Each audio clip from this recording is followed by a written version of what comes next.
I really wish I had a better update for you today, but let's get to it.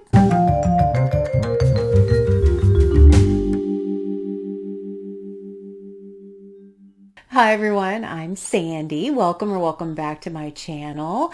Today I have a 1001 book countdown for you. If you're not familiar with the 1001 book countdown, I am basically reading all the books on the 1001 books you must read before you die list, slowly making my way through that list in an attempt to read as many as possible.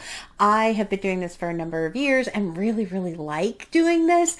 I like having a big list of books to read from. I love a list. I love a really good list. So this is my passion project that I really have a lot of fun with. I started recording out here on YouTube a few years ago and really am appreciating having that digital record of my reviews or of my reading so I can always go back and check and see what did I really think about that book that I read 3 years ago. So hopefully you consider giving me a subscribe and sticking around and seeing how far I get on this massive project of mine. It is a big one.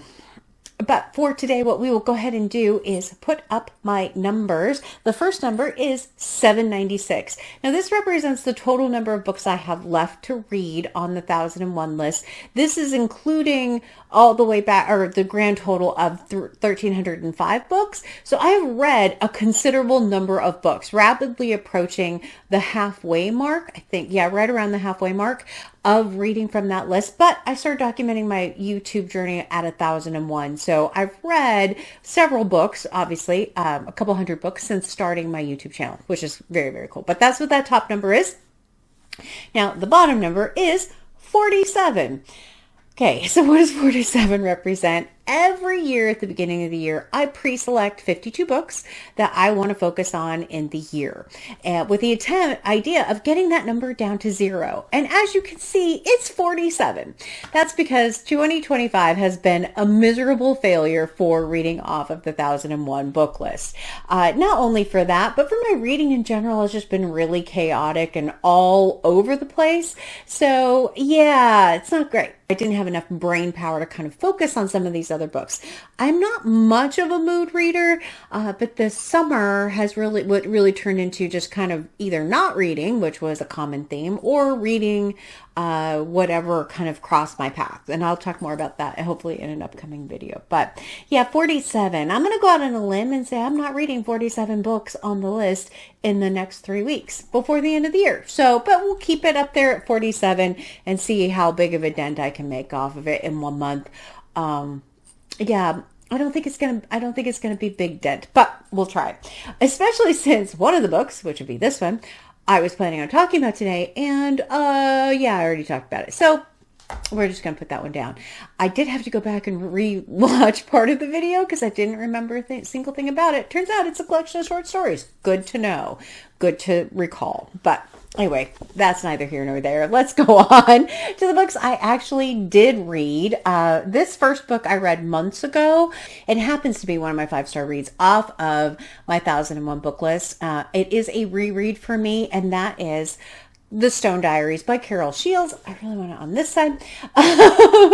So this particular book was published originally in 1993. It won the Pulitzer Prize in 1995. Carol Shields actually has 2 books on the 1001 book list, this one and a book called Unless. I have not read Unless. I've only read this one. And this one, like I said, it won the Pulitzer. It is a fantastic story. I can see why I originally gave it 5 stars. It did hold up to the 5-star mark on reread, which I thought was really great. It is the story of Daisy Goodwin Fleck. I think is her name. I wrote it down. Flett. Daisy Goodwell Flett. I can get it right. I promise. It actually goes all across her lifetime at her birth in 1905 all the way to her death. It actually doesn't tell you the year she died, just that she dies. And you actually start with her parents, a lot about their history, go through her birth, what happened there, which was very much a tragedy, what happened when she was born, and her childhood where she's living away from her father, living with someone else, through her marriages, all through her kids, all her career, everything. It goes through her whole entire life. I really loved her as a character. I also really liked the surrounding characters of her. Her father in particular is a very interesting character, especially like who he chooses to have a relationship with in the future. I was fascinated by that particular character. It's worth a read. It also holds up really well. So what, almost 30 years later, and it's still a very good read. And it aged well is what I would say with this particular book. So if you're looking for a if you're looking for a family saga or a saga that covers an entire lifespan of one particular character, I would definitely recommend this one. I thoroughly enjoyed the Stone Diaries. Solid 5-star read. When I first read it, I'm going to keep it at a 5-star on the reread because I did like it quite a bit. It was one of those books I didn't have a lot of trouble getting through either. So yeah, the Stone Diaries. The Stone Diaries does take us from 797 down to 796, and it was on my 2025 list. It was actually one of the book club picks, so that number gets to go from 47 down to 46. I'm pretty sure that's correct. I had to look at the piece of paper, but I'm not sure. All right. The next book I do not have as a physical copy. I read it as an ebook, and that is King Solomon's Mines by H. Rider Haggard. Now, this book is considerably older. It was originally published in 1885. H. Rider Haggard has 2 books on the 1001 list, this one and a book called She. I've not read She. And this one, I was kind of surprised by this book. It is about an expedition into Africa where the characters are trying to find King Solomon's mines, which are supposed to be very rich diamond mines in the heart of Africa. And this book, unlike the last one, didn't necessarily age as well. Now, granted, it is considerably older, which might be part of that.